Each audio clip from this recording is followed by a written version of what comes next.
Welcome to another episode of Opus Lane. My name is Daniel, and today we are going to talk about Sancho, a Hawaiian punk band from the Big Island. We're going to talk to Alan a little bit about his story, the band, and also about the Hawaiian punk scene. Let's go.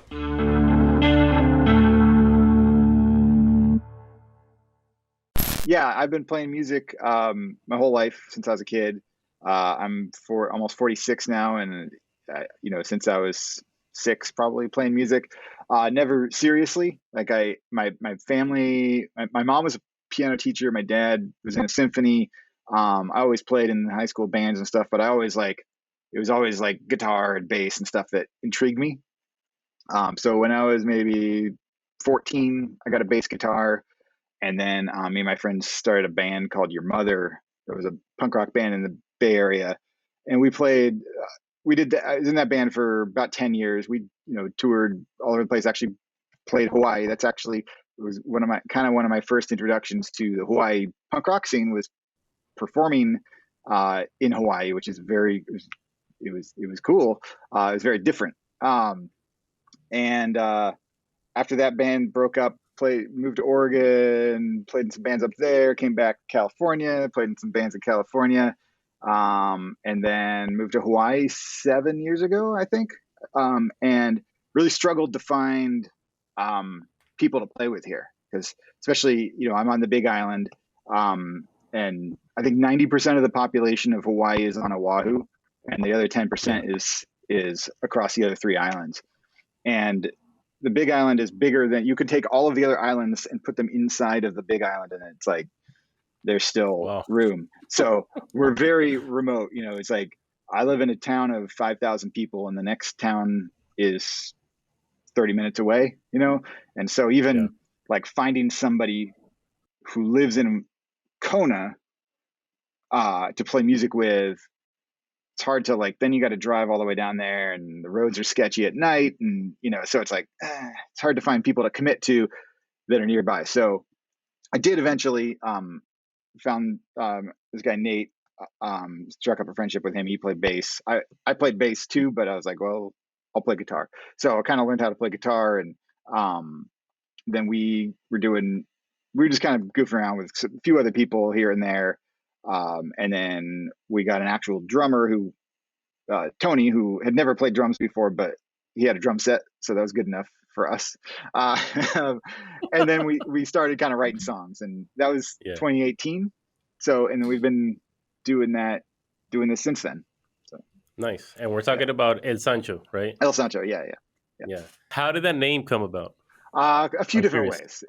So the short answer is we had a gig at the local elementary school, and we needed a band name, and so the bass player was like, it's called El Sancho. We're like, okay.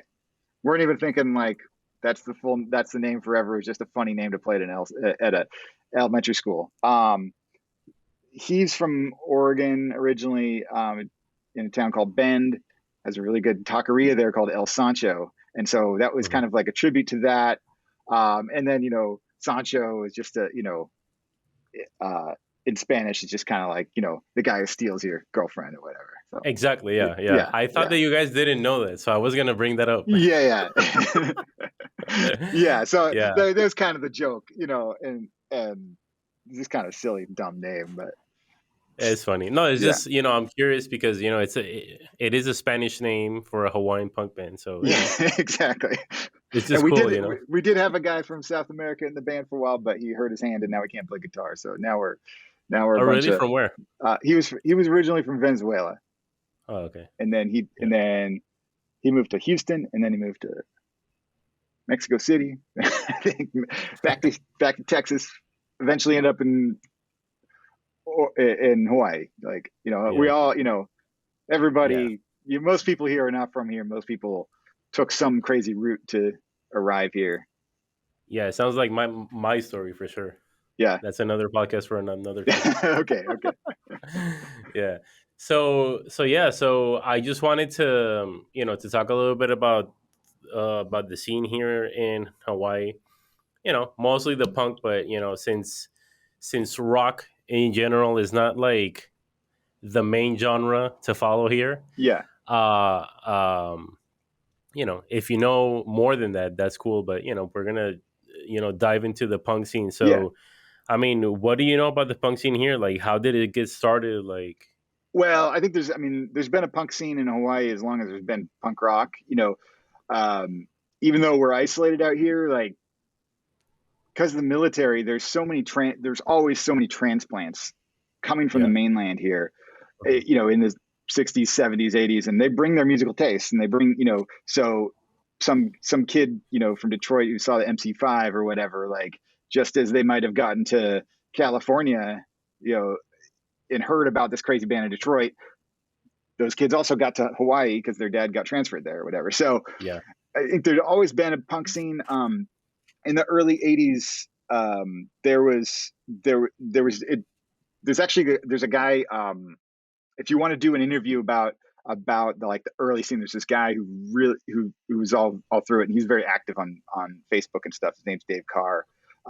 He'd be a great guy to get that kind of history. But me personally, the first Hawaiian punk band I ever heard of was a band called Cringer. And I saw them, I was probably 15 years old, and they played at Gilman Street in Berkeley. And they had moved from Hawaii to, I think, LA, and then they were playing in LA, but they were all from Hawaii.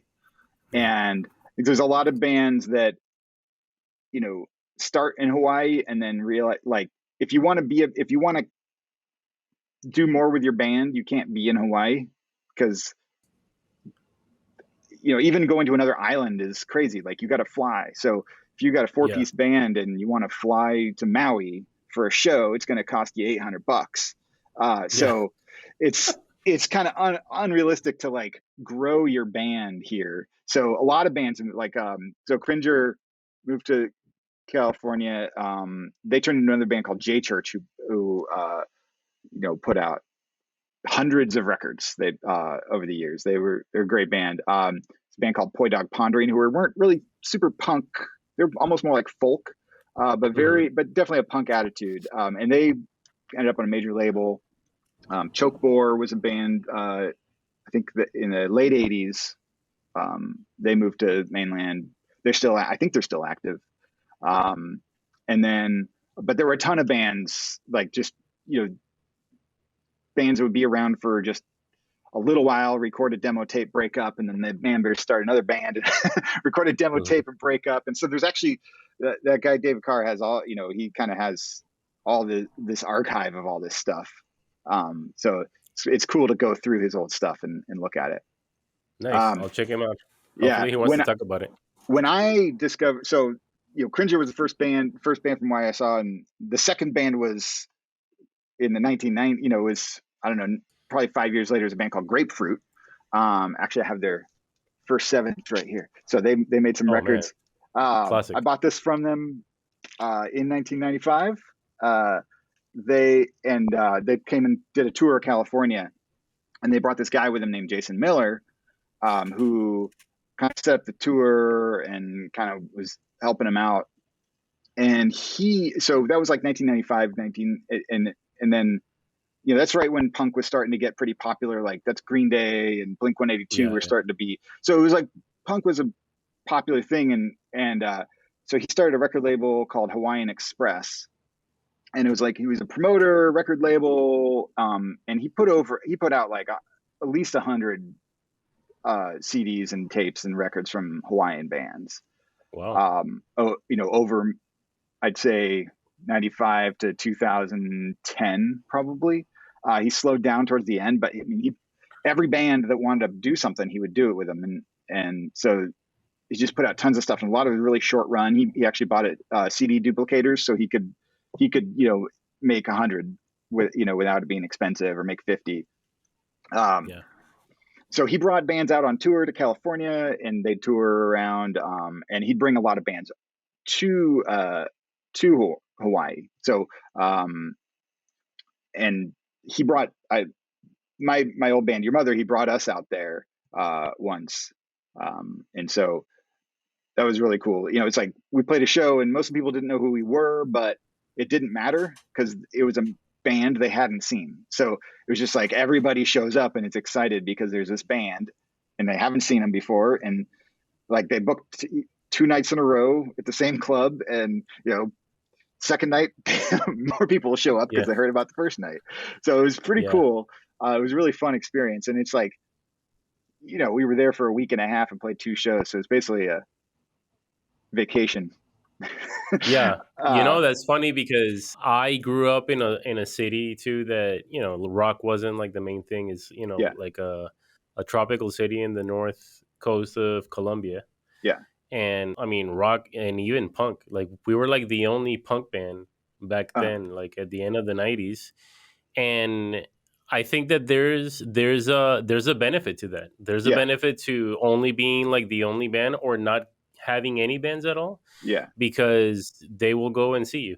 Right, right. Not that our shows were packed, but like to your point, you play that show and they're like, "Ooh, they're from California or they're from Yeah, Oregon," and yeah, wow, let's go check them out. Doesn't matter who if they suck, yeah. And even let's just go check them out. even here, like when we play a show, which is pretty rare, especially in the last year, we've played 1 show. Um, Hmm. there's people that come out of the woodwork that just they don't really know the band, but there's a punk band. Okay, let's go. Yeah, And so it's cool. And I think one of the other cool things about in Hawaii is being a band. I mean, there's things that suck because you can't go on tour very easily.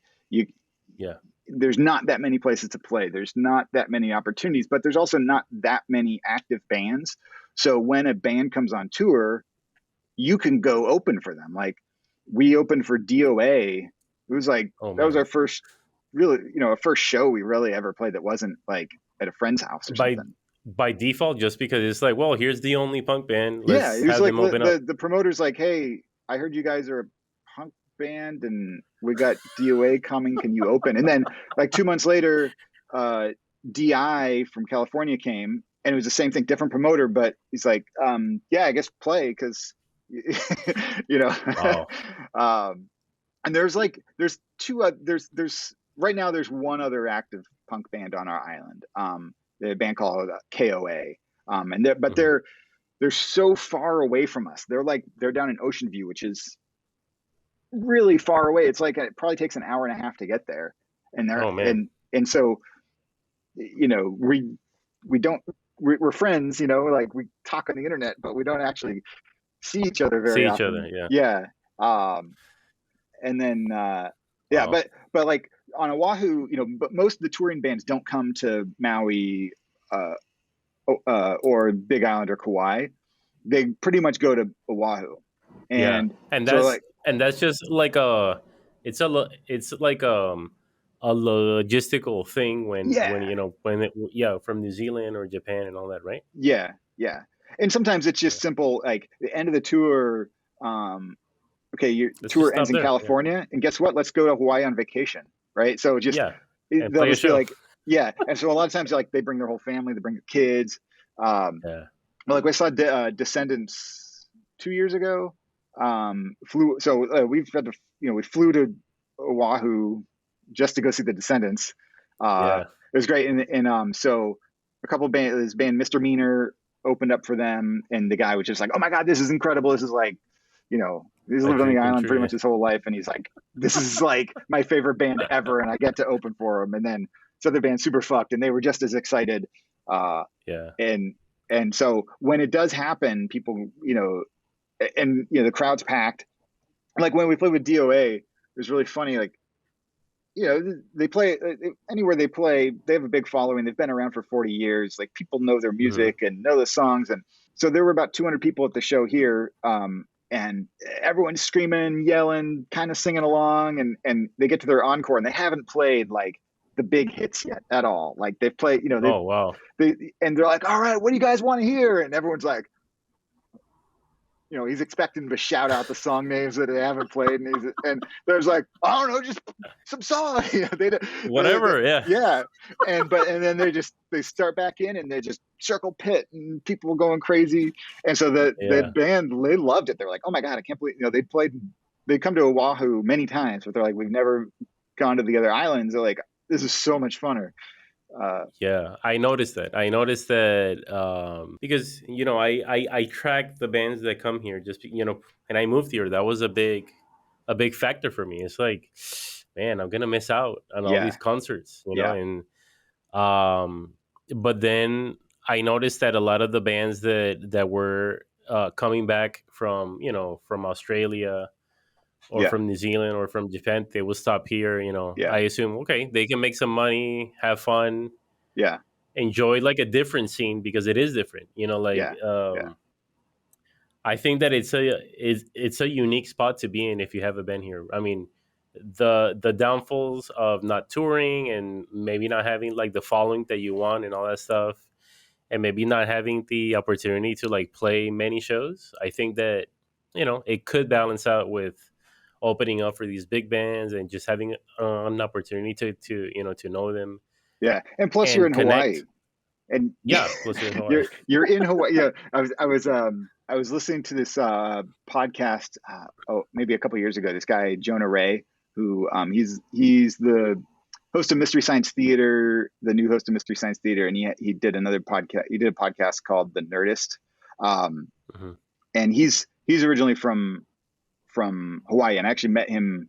I met him years ago when our band played in Hawaii, and so we'd just continue to be friends over the years, and so anything he does, I'm always checking out. And he did this podcast, kind of about Hawaii scene.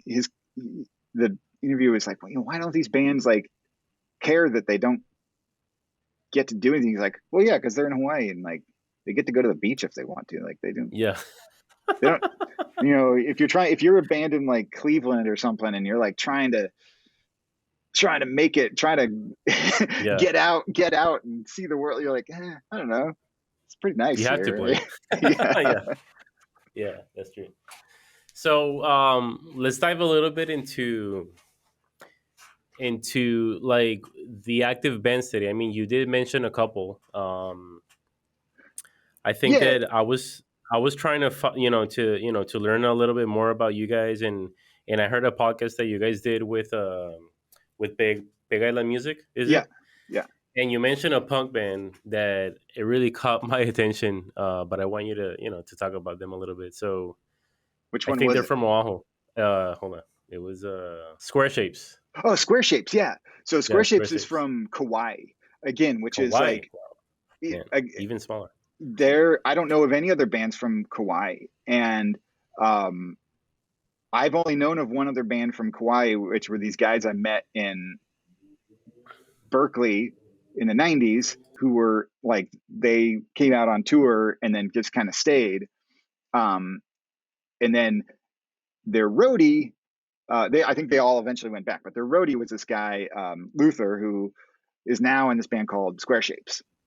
And yeah, they're great. And they're, super fun, like NoFX style, like Lagwagon, Yeah, skate skate punk. punk. And they put out a lot of material. Like they know how to record themselves and they do it pretty well. So okay, let's got some more songs written. Let's record them. Let's put them out. They've done some mainland tours.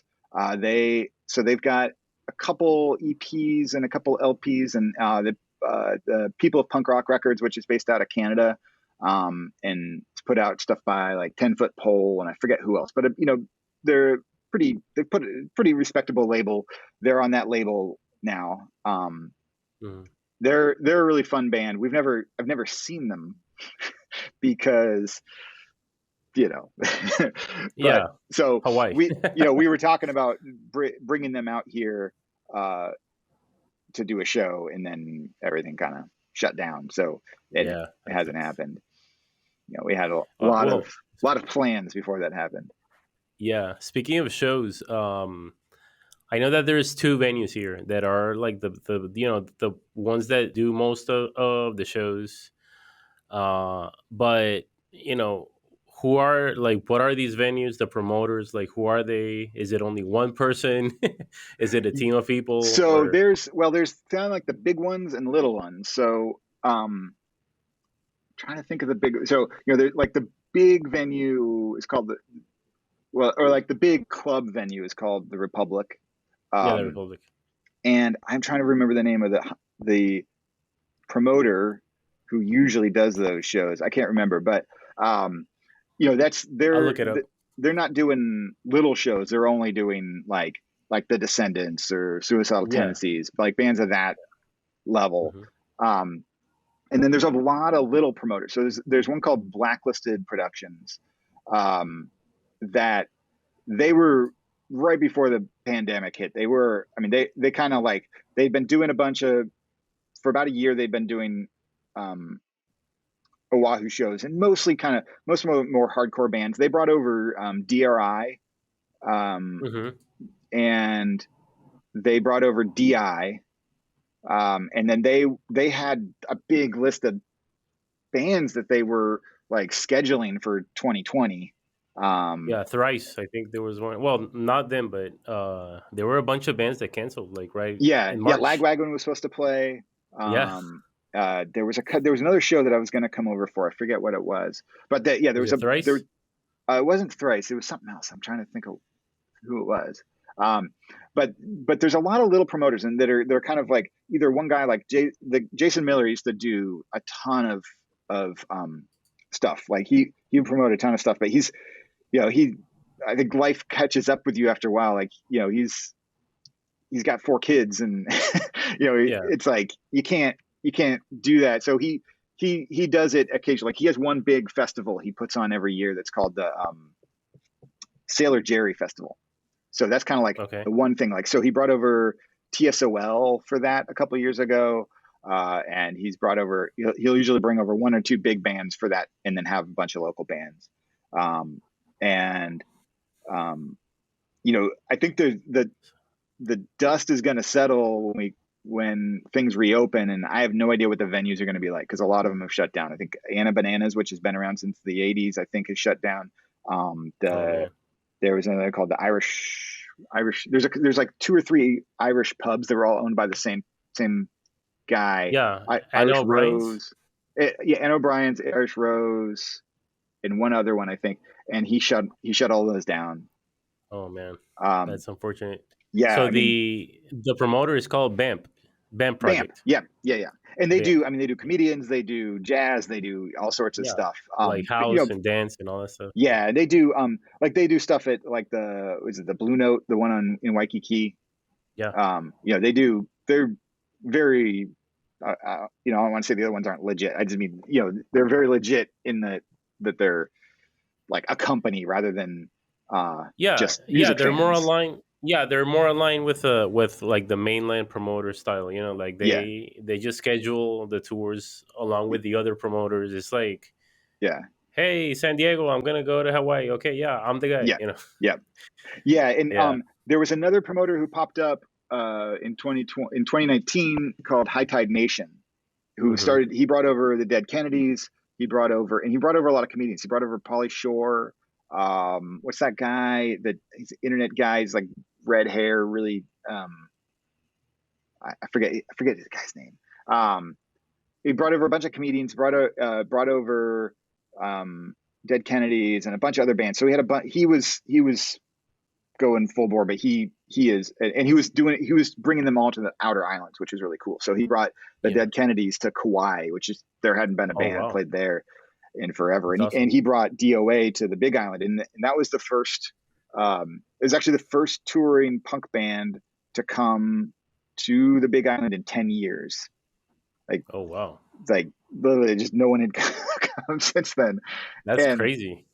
after like Southwest Airlines started flying inter island, it brought the airfare down a lot. So basically, it used to cost $200 to go round trip, and then it was like $85 to Like go round 40. trip. Yeah, 85. Yeah. Hmm. So it was just out of the question to even like bring a band, because they got 4 people plus they got some roadies, and they got some of you're looking at $1,500 in airfare, whereas you Hmm. could just do 2 shows in Oahu and you get the same number of people. Yeah, and it's so close that you can come back and stay at the same hotel in another island. Right. Potentially, yeah. Yeah. No, yeah. Last year we missed Unwritten Law. I'm just checking Yeah. out their Facebook page right now. Yeah. Authority Zero, which is a great band. Yeah. Love those guys. And Jimmy Eat World was also going to come Okay. by, and TSOL. Yeah. Okay. I TSOL think. was another Yeah. big one. Yeah. Yeah. And there were some little So I bands. mean, Yeah. There were some little bands coming in. There mhm, was a band from Oakland called the Middle Aged Queers. that were Hmm. like they're like a queer punk band. It was like we actually had a show booked them here at a gay bar, which were like the guy at the bar was just super stoked because he's like never had a gay punk band or gay Yeah, band. like finally, yeah, Yeah, he's like, this is awesome. But yeah. that show didn't happen. Um, Oh man, and and yeah, I'm really interested to see just as music starts to come back, or like live music starts to come back. Like I know, like Australia, like bands are playing every night in Australia because they got yeah, yeah, they got it that's under crazy. control. New Zealand, you can play music. You can't go on tour to those places, but the bands that are there are like playing. There's a band called So that I know that they got pretty popular on the radio in Australia during the pandemic. They'd never really played a show before, but they just were recording songs and putting them Yeah, on the main radio station would play them. And then so once the pandemic lifted, like they just played the show like wow. last week and it was like sold out. And they're like, you know, They did it backwards. That's yeah, pretty cool. exactly. Yeah. Yeah, In my time, you will have to hustle out to do shows so that people would probably, okay, I'll listen to you. yeah, yeah, yeah. Yeah, it is backwards. So tell me a little bit about El Sancho. You guys have been playing for 2 years, and you guys have two EPs, right? Well, one EP and one album out, right? Yeah, we put out an EP that in end of 2019, which was really rushed. It was like, I just set up some mics in our practice space and recorded it. It was pretty in. We just wanted to have something, and Yeah, so then put that up on Spotify and made some CDs because you can make CDs for $1 each now. It's like ridiculous. yeah, And then during the pandemic, we were recording stuff at home.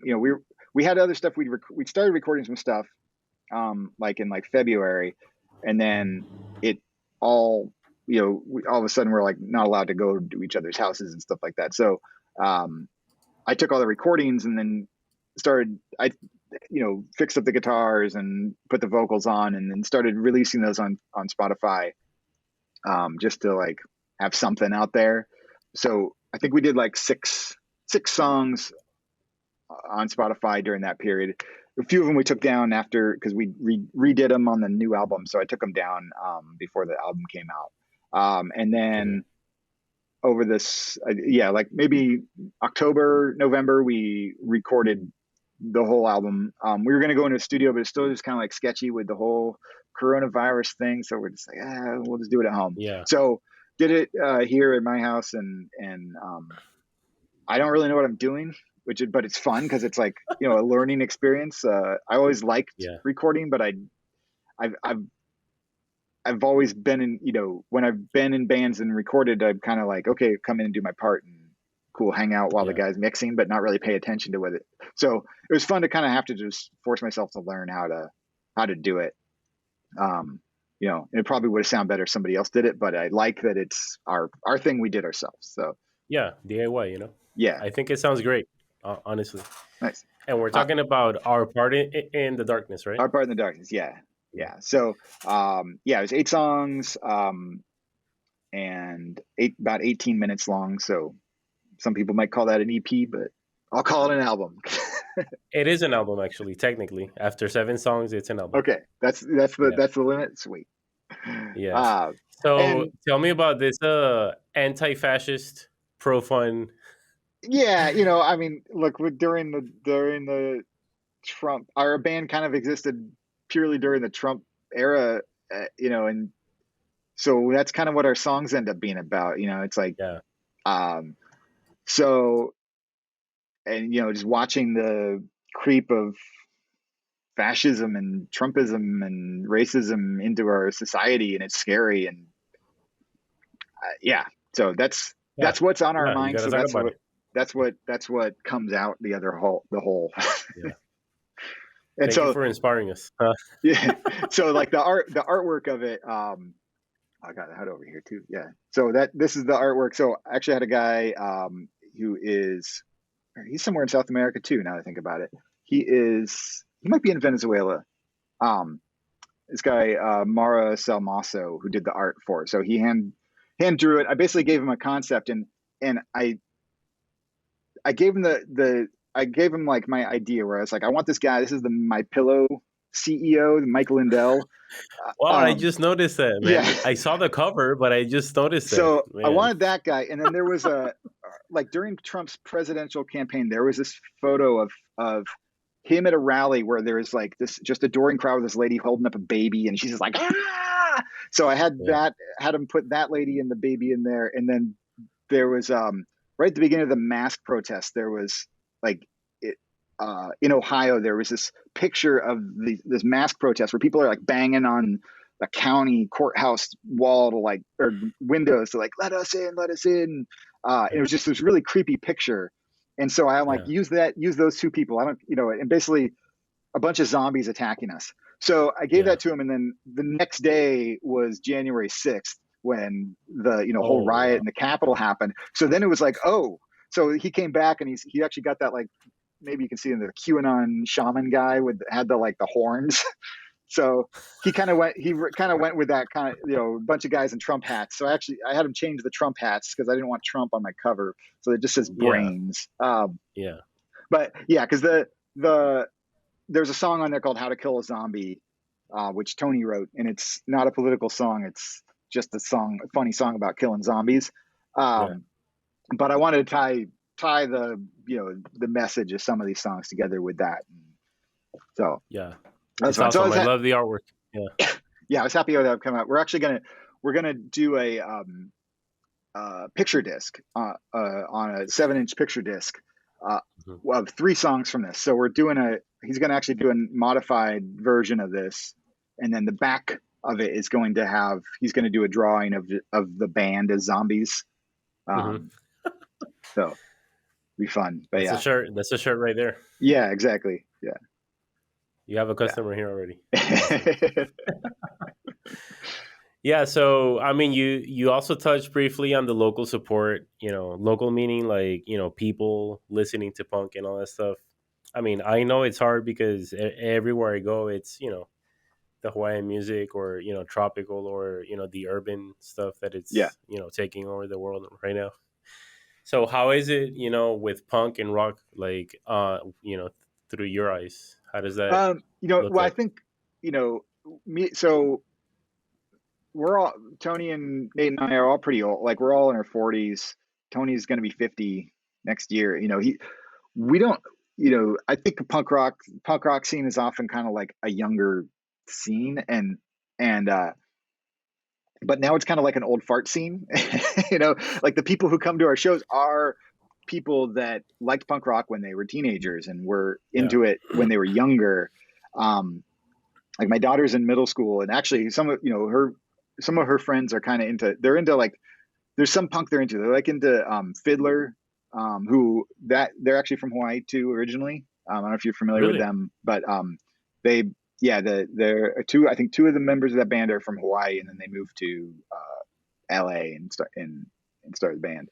Um, but so they're into like Fiddler and kind of and a lot of the like Machine Gun Kelly. I don't know if you know Machine Gun Kelly, Yeah. but he Pretty just put out famous a right now. pop punk album, Yeah. and it's pretty funny. But like they love that. That like I think there's going to be this big resurgence of like pop There is punk with that kind of like emo the rap trap. combo. Yeah, Yeah. like which I mean, I can't get behind it. The auto tune, like the auto tune vocals on punk rock music, really uh, is hard for me to swallow. That's the thing. But I felt like I actually the I Machine Gun agree. Kelly one, he didn't overdo the auto tuning. He toned it down a lot more than on his other stuff, Yeah, and he cut. where that album was produced by Travis Barker from Blink. Yeah, yeah, and he played drums on it. And Yeah. then they did a So he yeah, and they adds did this. I mean, he adds that to his album. It's like, oh well, you have Travis. It's like, yeah, okay, then I'll yeah. take a listen. Yeah, no, I mean, I was, and then there's they kind of covered an Operation Ivy song on there, Yeah. um, so that's cool. Yeah. I played my daughter the Operation Ivy song. I'm like, that's what he's using. Yeah. She was like, oh, that's cool. Um, but yeah, as far as like, the normal audience, I mean, especially here, we don't have loud live music regularly. The venues that do want cover bands, and they want, because it's tourism is the big, it's like Yeah. they're like down on, just like we kind of have our own little Waikiki, which is called Elite Drive. Like it's just one Mhm. little street of, tourist stuff. And there's like 4 or 5 bars that do live music along there, and they all almost always want cover bands. We Acoustic. Over the Yeah. summer we did play one of them, and they were like, "This is the biggest show we've ever had," and it was totally super sketchy because it was like the coronavirus numbers on our island had been down to zero. We had zero coronavirus over here for a while, and it was like, cool, okay, we're gonna book a show. We book a show, and then it was like within that month it's like, and then all of a sudden we're getting like 50, 60 a day, Oh and so we're man. like, I kind of want to cancel. I don't know. So I didn't really tell people about the show. None of my friends showed up. No one I knew was there, but it was packed, and it was like, Wow. everyone's had That's masks awesome. on, and they were at the beginning of the night they were keeping apart. As soon as you put some alcohol into that mix, like social distancing goes out of this. So I was like, this is a little sketchy. Yeah. I'm more sensitive about that, I guess, than some people, um, but so there's there's not a lot of, yeah, like I said, there's not a lot of punk music here. There's a few alternative rock bands. There's one called the 1201. Um, it's pretty cool. We're actually playing with them in May at a new venue that's a chicken restaurant. It's called Willie's Hot Chicken, which is a like awesome chicken restaurant, and they have Yeah. a big outdoor area, and they're in an industrial zone, so there's no one to complain. That's So awesome. we can be loud, and it's outdoors. So looking forward to that. That should be fun. Yeah. And but yeah, we don't really we have one venue over in Hilo, which is the other side of the island. And like on the big island, you got Kona side and Hilo side, and we're Kona side, although we're 40-minute drive from Kona, but we're on the Kona side. Mhm. We're an hour and a half drive to Hilo, Mhm. and that's an hour and a half to where that other band I was mentioning, KOA, lives. Like it's literally like Yeah. all the way Yeah. around. But so the one in Hilo is a pretty good venue for loud, loud music. They would have normally would have like, that's if a band was on tour, that's probably where they play. Yeah. Yeah. Here, there's a similar situation with the distance where if you're on the west side, in Pauai, you can walk to the North Shore. Like from Yeah, there, I mean, it's like 12. It's like maybe like a 10-mile walk, which is long. yeah, But to drive there is like an hour and a half yeah, because you have to like go around like all this like yeah, preserve, and you just can't drive. Yeah. yeah, So yeah, yeah, it's similar. So yeah, actually, speaking of the North Shore, there used to be a big festival here called the Big Mele, if yeah, I'm not wrong. yeah, And when I went to Kualoa Ranch, I've been there a couple of times, but it just strikes me like the lineups are insane. Like yeah. That any Tool, like yeah, any person of your age and my age yeah, are like, wait, what? yeah, Tool with Red Hot Chili Peppers yeah, and Green Day and No FX? yeah. Yeah, what do you know about that? I remember them happening, and I didn't live here at the time, so I didn't go. But they did have local bands play too. That's kind of the cool thing. So like Grapefruit, these guys played Hmm. one of those. Um, and some of the other bands um, that were around at the time got to play that, which is awesome. Like, you know, like if Lollapalooza came to California, Yeah, you wouldn't get, if you're a local band, you would never get a chance to play that. You know, yeah, it's you would never. impossible. Yeah, Yeah. So it was awesome. I heard the shows were just super fun and just chaos. So yeah, they actually did something like that on our island in the '90s. They had I think it was like they had No Effects, probably like Lagwagon, Pennywise, like all of the like Epitaph, Fat Records bands yeah. came and played at a hotel that's just down. Like I could see it out my window. It's just Mhm. down the hill. Um, and it's just crazy to think that that happened there because it's such a, just like Cruella Ranch, you wouldn't expect that to be a concert venue for a, No, punk. not at all. Yeah. So they No. had this big thing. People talk about that. Like that was this crazy thing. Yeah, I mean, if you're watching this on YouTube, I'm gonna show some some stuff there, but I'm just gonna name a few lineups here. So in '93, which was the first one, it was Tool, Fishbone, Stone Temple Pilots, Violent Femmes, and Primus. Nice. Porno for Pirates, Blind Melon, Social Distortion, Chokebore, and No Effects. I mean, that's just to name a few, but Yeah. Yeah. it was insane. I mean, I would have loved to be there. Obviously, I was a little kid and I Yeah. didn't live nearby, but Yeah. man, yeah, it just struck me that they would bring like these bands. Punk rock obviously in that time it was like the big thing. Yeah. Offspring came out. Yeah. Epitaph did a great job, like making all this happen. So yeah, I mean, I'm glad that the island had that. At least for Yeah. the history. Yeah. So what's next for El Sancho? What's happening? What are we Uh, doing? well, we're about to record some new songs.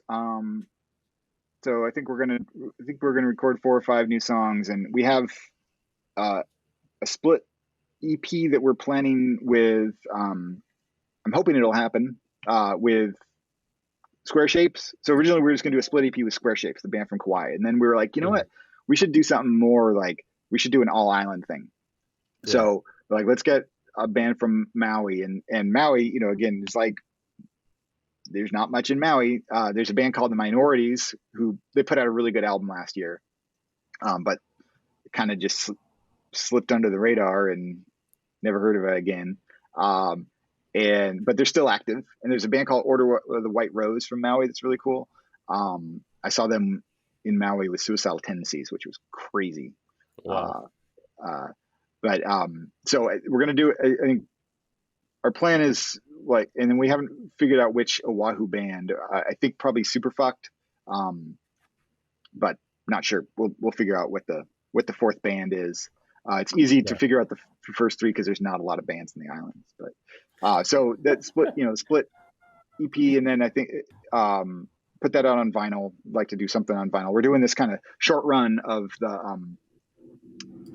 3 songs from Our Part in the Darkness on vinyl. It's going to be like 50 copies though of that because it's going to be I know this guy who makes picture discs by hand, so he has 2 old vintage lathes and he'll just sit there 2 at Oh a yeah, with time. Lathe. Yeah. Yeah. Yeah. So I thought that'd be fun, but not like a wide release thing. And then we're gonna record some more songs and we'll put them out. Keep doing it and hopefully play some shows sometime. And our goal, we'd like to come play Oahu whenever that can happen. We would have been over there this year if all this hadn't happened. We were hopefully doing a West Coast tour at some point. I don't know when that'll happen, but Yeah. Yeah. I mean, it'll be nice to have like a punk revival tour. I know it's expensive, in the islands, but yeah. I mean, maybe. but even in Oahu, I think just got to figure out what's the venues that are what are the small venues that are still there, because they obviously, like, the Republic will be there, the Blaisdell will be there, but what's of the little bars, I don't know what's going to be left because they had such drastic restrictions, with and they just they get their PPP loans, but it wasn't enough to cover anything. Yeah. So we'll Yeah. see what the venues are, and it's not easy to start up a venue too. It's like because the alcohol licenses are kind of hard to come by, I've heard, and noise complaints are a huge thing. Oahu, everyone's crammed together, so Yeah. like you can't just go have like house shows at somebody's house because Yeah. everybody lives in an apartment. And Yeah. I mean, there's ways. There's always some food truck festival happening yeah, somewhere, yeah. and There's um, the skate parks that like Superfucked yeah. had they were actually trying to get a thing earlier this year at at the skate park, the Bonsai skate park, I think it was. Mm. They'd done a couple shows there before. And that's cool because it could be kind of it's a big area, you can be distant. Yeah, just parking there sucks though. Yeah, yeah. gotta walk. Yeah, You gotta just ride your skateboard there. That's all. yeah. There you go. There you go. Or just yeah, awesome. Cool. So, I mean, thank you obviously for the time. I really appreciate the little history rundown, and Yeah. love to learn more about El Sancho. And I'm gonna pay attention to all the stuff that you're doing. And I mean, do you have any advice for bands that are in a similar situation than you? You know, in a small Don't island. like. Yeah, I guess just don't get discouraged, and you know, I think if you're trying to, I think we have fun doing it because we don't care about, we're not trying to make it, and we know we're not, we know that that's not a reality. Like, we do it because we like to write music and we like to hang out and play music together. And then if we get to do it in front of other people, or other people get to listen to music that we make, that's awesome. But for us, it's fun. It's our hobby. So I don't have advice for people who are trying to make it big or anything, but to have fun, just don't give up and figure out ways to make it fun. And I think being able to learn how to record stuff yourself is huge. Like, if you can do that, then you got a lot more opportunities of being able to make music. Because one thing I've noticed with a lot of the Hawaii bands, especially over the last year, they've all gone silent. Like, you haven't heard anything from any of these bands, and I have no idea. I think they're still around. I don't know. A couple of them have put out, like the Minorities put out an album, and it's awesome, but you don't hear from them. I don't know. And Superfucked is recording stuff that's cool. There's another band called One Horse Taco Stand that are pretty funny, that just puts some stuff out, but then you don't hear about them anymore. Granite Saints they're really cool, like Social Distortion type band, and they're actually like they do a good job, I think, of like promoting themselves even when they can't play shows. Like, just keeping, you still hear about them, because I feel like stories. The internet's the only way we're going to hear about each other right now. So don't be afraid to use it.